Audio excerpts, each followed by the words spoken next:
Today on Living by Design. The month of May is Lupus Awareness. One thing that we are constantly challenged with in our organization is getting the word out that people with lupus may look like you and me. I mentioned in the opening that it was very near and dear to me because my niece actually suffers with this disease, and we're going to hear from her. I have a whole team of doctors that help me with lupus, and they believe they can't be 100% sure. Today on Living by Design. Tony Lamont presents Living by Design with host Kathy Holloway Hill. Kathy is a strong, powerful voice. She entertains, informs, and inspires her audiences everywhere she goes.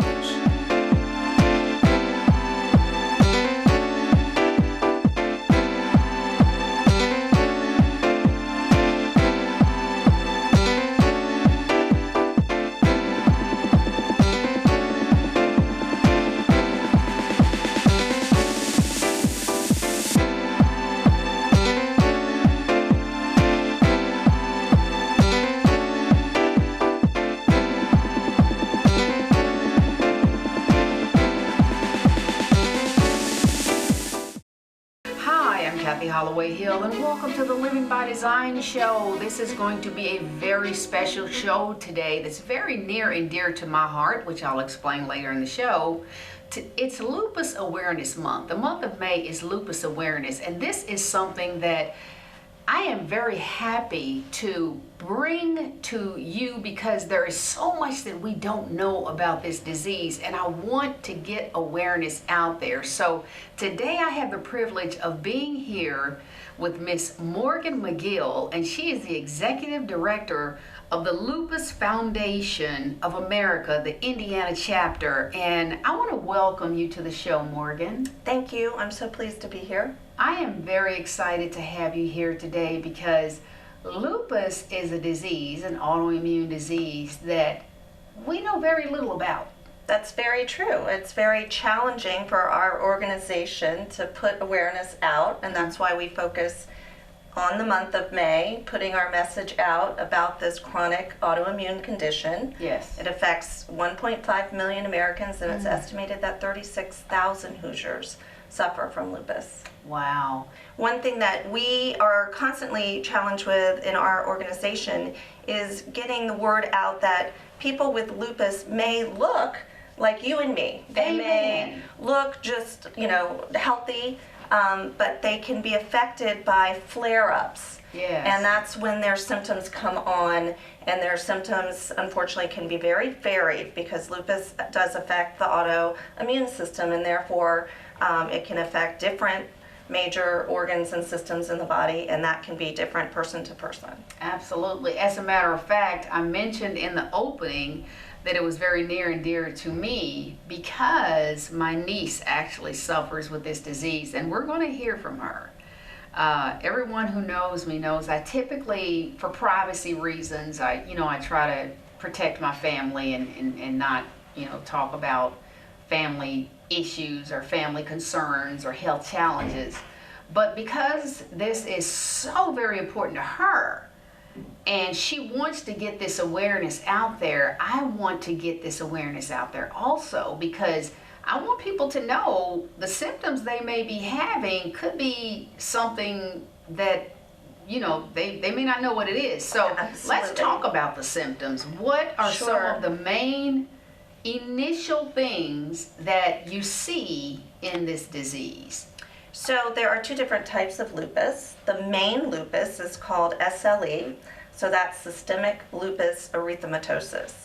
And there are certain individuals who will have only their skin affected. So over history, those people have had a skin rash that is sort of a defining characteristic of lupus, but it's only one type because there are two different types of lupus. When you say those skin, with the skin rash may not have. Could that be scalp also? It can be scalp, that is true. Typically it's a butterfly rash.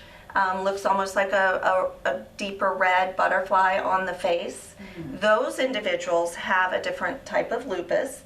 They can also have their major organs affected, so they could have some of the joint pain, the swelling, the headaches, the extreme fatigue that people with SLE suffer.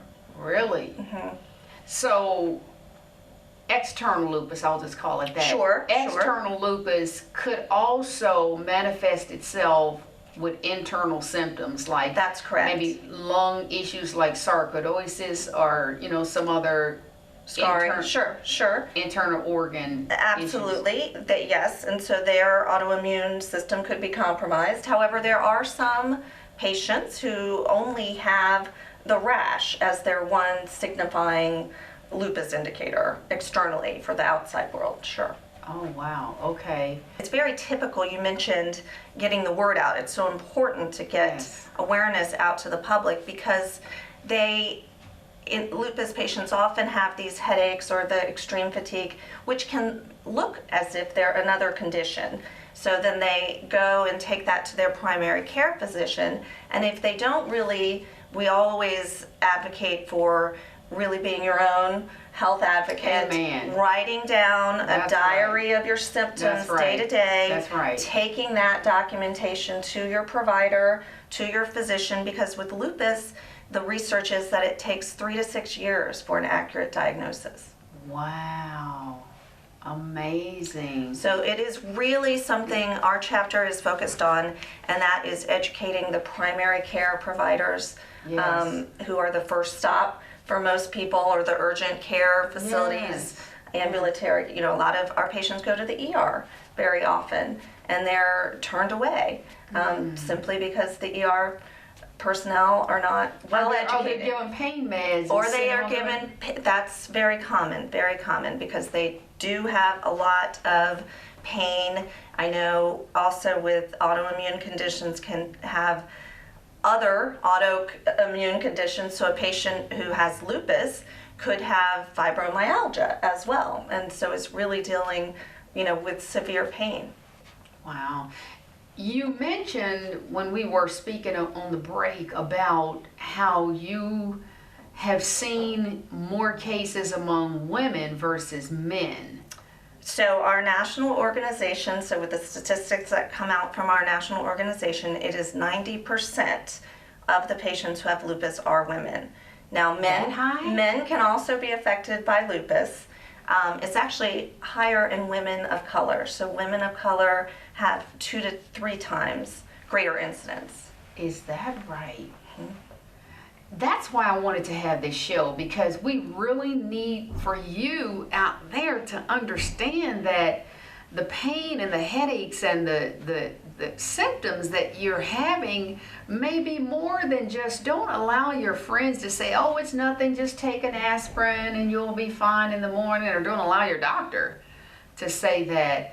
Morgan, you are awesome. We're going to take a quick break. When we come back, we are going to be speaking to someone who I love dearly. She's near and dear to my heart. She's my niece. Don't go anywhere. We're going to hear her testimonial with what she deals with.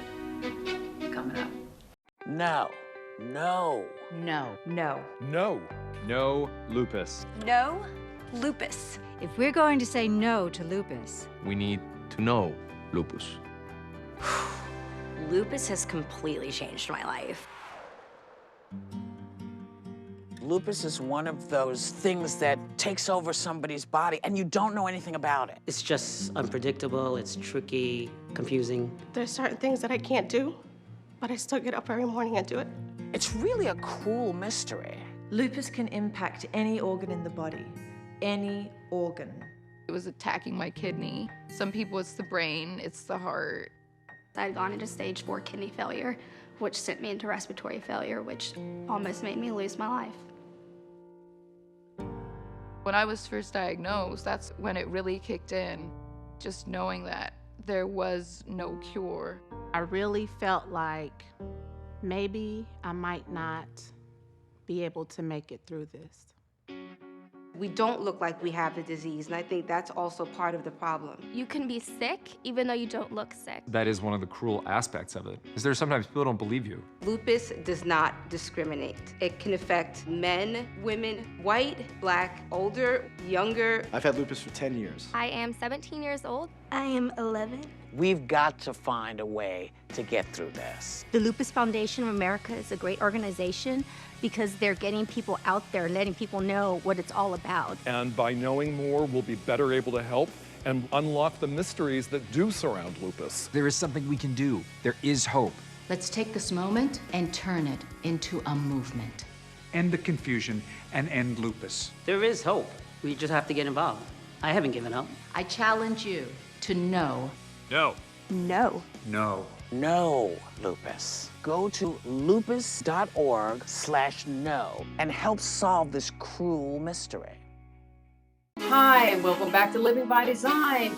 We are now here with a very, very special individual who is very near and dear to my heart because she is my family.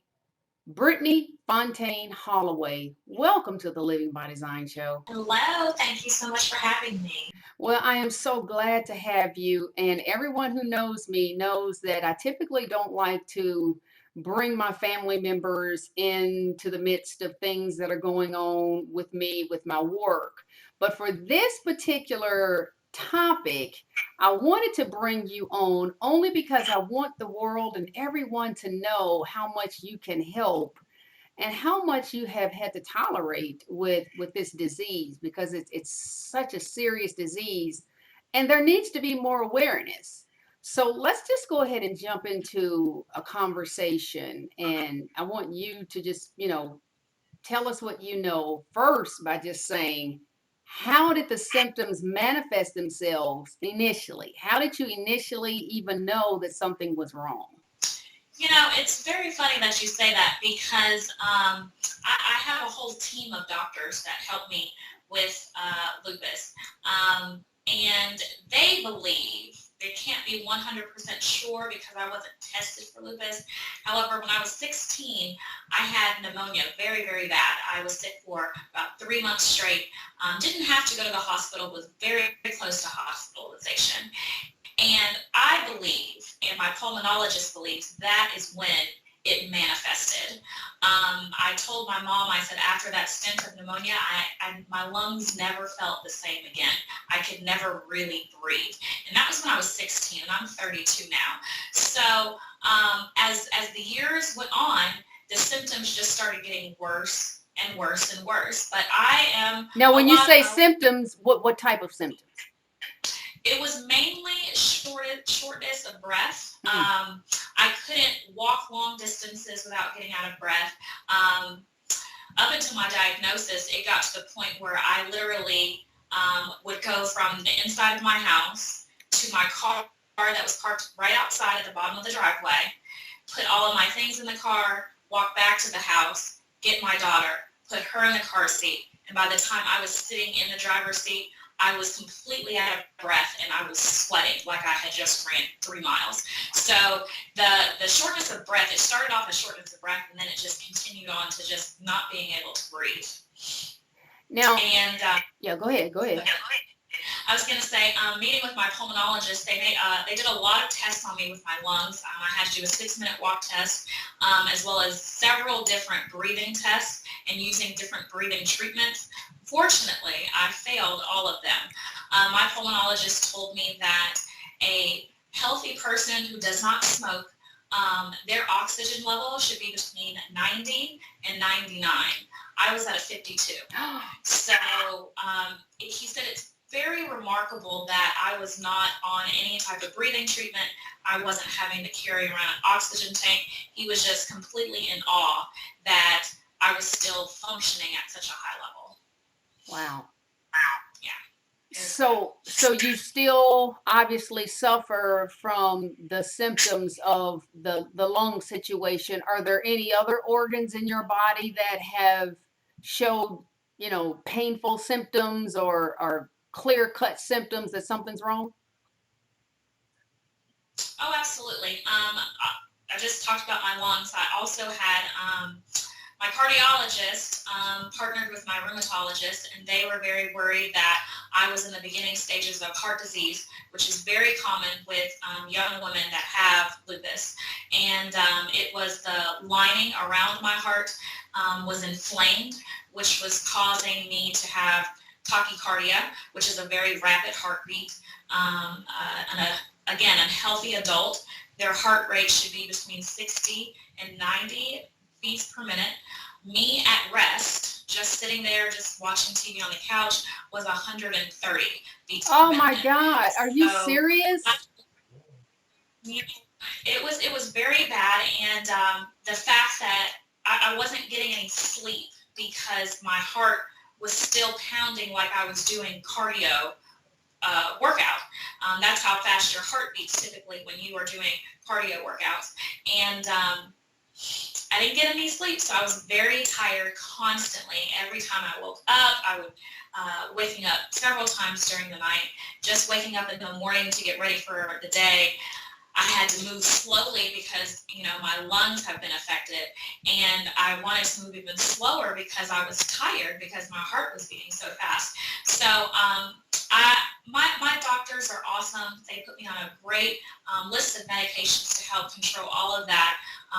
So I can breathe better. I am on the typical Plaquenil. It's an anti-malarial. It helps control the lupus, so to speak, as well as steroids. Prednisone is a very, very common medication with lupus, as well as my heart medication.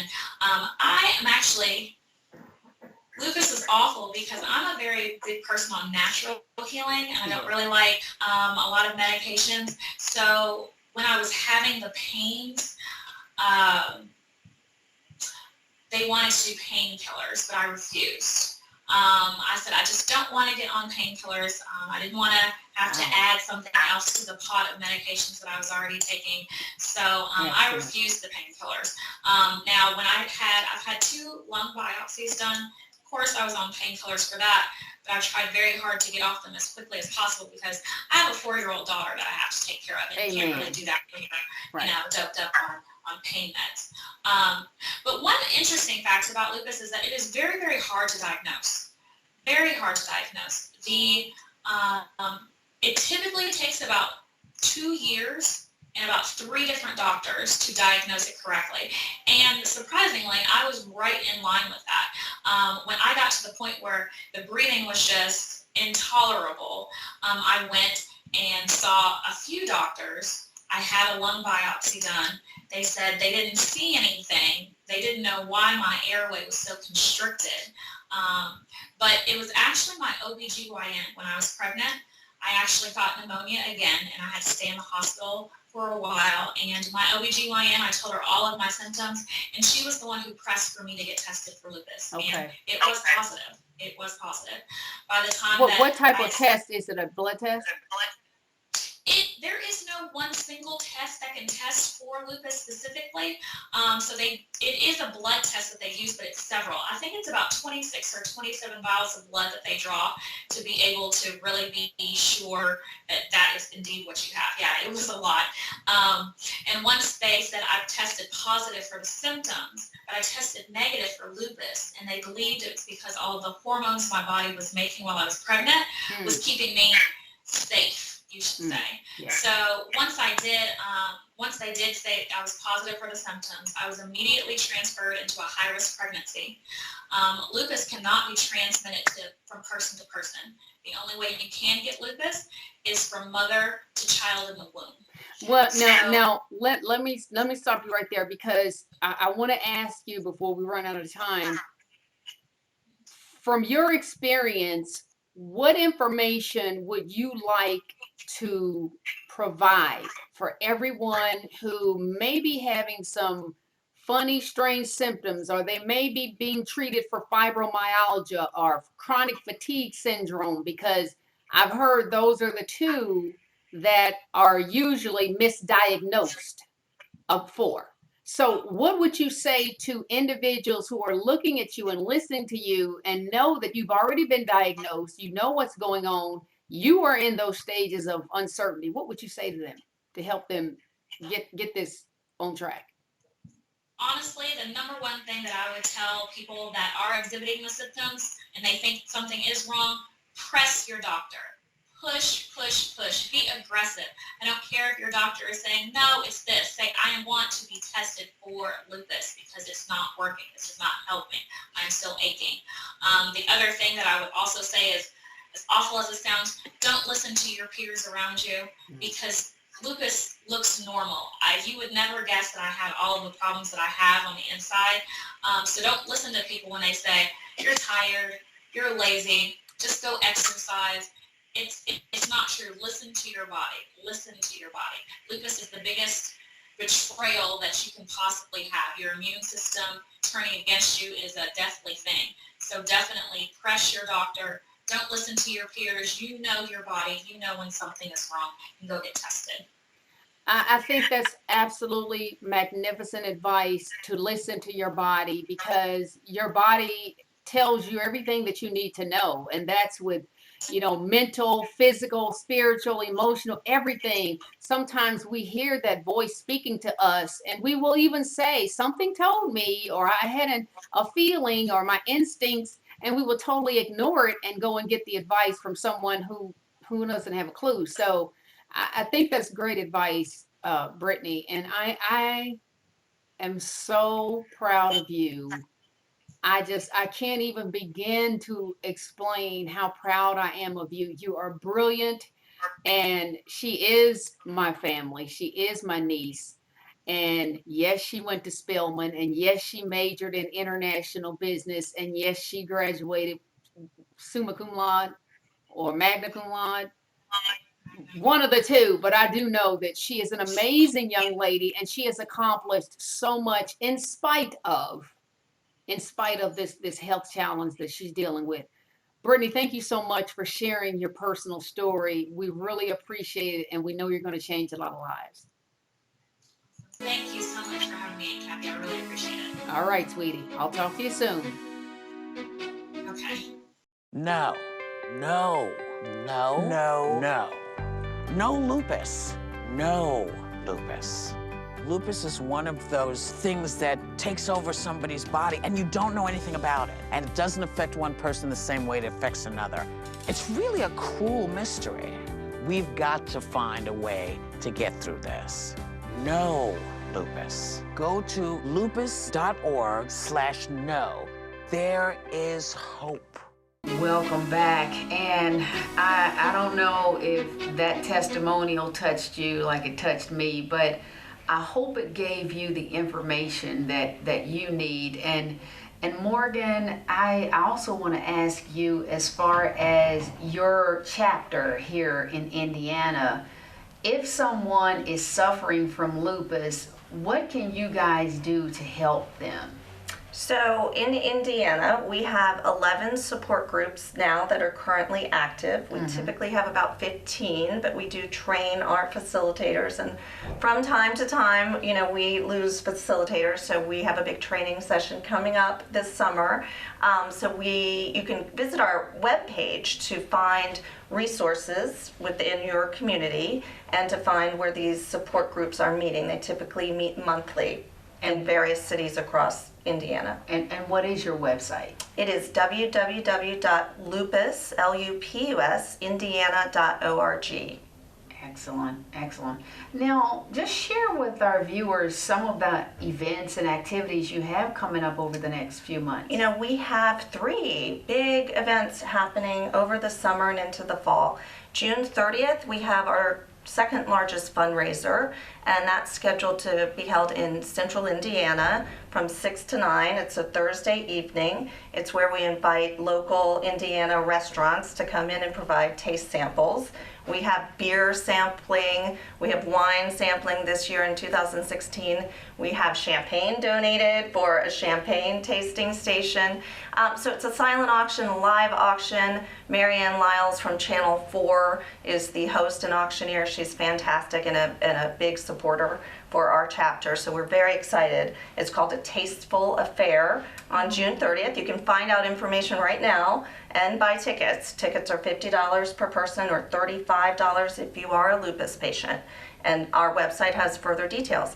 And then in July, late July, July 27th, I believe this year, we are hosting a youth event, and that is when we bring lupus patients who typically are teenagers in, and we have a specialist from Riley who will talk to both the youth peer-to-peer, and then the specialist also holds a special session with the parents to answer questions that the parents may have. And so there's more information on our website about that. It's called Purple with a Purpose Youth Event. I like that. At the end of July, it's our second annual, so we're really, trying to apply best practice around how to get youth to share their experiences and to help them better manage their condition. And then our largest fundraiser of the year is the Walk to End Lupus Now event, which is held in Indianapolis. It will be Saturday, October 1st. The walk will begin at noon.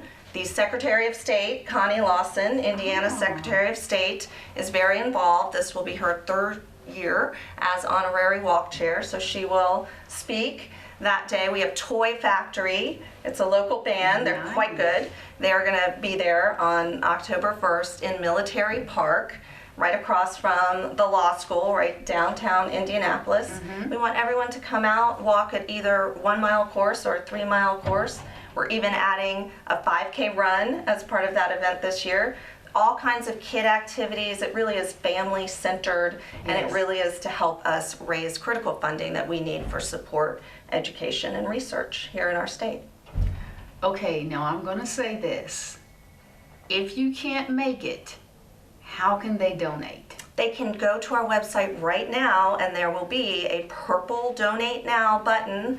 They just click on, and it's very easy and simple, only takes a few minutes, and every dollar makes a difference. It really does. I know it does. I know it does. If I had to ask you, what can we do to help educate, as you mentioned earlier, the family doctor and the family practitioners, the ER staff, and the medical profession, the medical industry, what can we do? Because I know there is so much that they don't know. Sure. And they want to help, but they don't know what to do. How can we get this awareness out to them? What's the best thing that we can do? You know, I think about this all the time, but it really is good fortune that this affects women. Women are the storytellers in our community. Amen. Women, need to be healthy to take care of their families. So when women talk to each other, like you are doing now, and getting this word out about lupus, that's the most critical thing. It's talk about the symptoms, talk about understanding that it is autoimmune, that it does come and go, but it is a chronic condition and a very serious one in some cases. So just really telling daughters and cousins and nieces, just really spreading the word so that women can be their own health advocates. What you're going through. Don't be afraid to tell a friend or family member what you're going through. You mentioned also on the break that it kind of manifests itself between the ages of 16 and 44. I mean, that's a big stretch. Sure, and that is typically when the onset occurs. When the onset occurs, Correct. And that's when the symptoms start to show them rear its ugly head. Wow, I mean, you have been amazing, incredible information, just a wonderful job you're doing here, and thank you so much for talking to me, because this does mean so much to me. Thank you. I very much appreciate, during this month especially, you interviewing our chapter. Thank you. Oh, no problem at all. So we really appreciate you. We want you to take care of yourself, because living by design also means to be healthy, self, health, and wealth. So please don't ignore any symptoms you have. We are women, so we know we go to the doctor. So we thank you for joining us for this episode, and we want you to continue to join us for more empowering episodes of Living by Design. Thank you.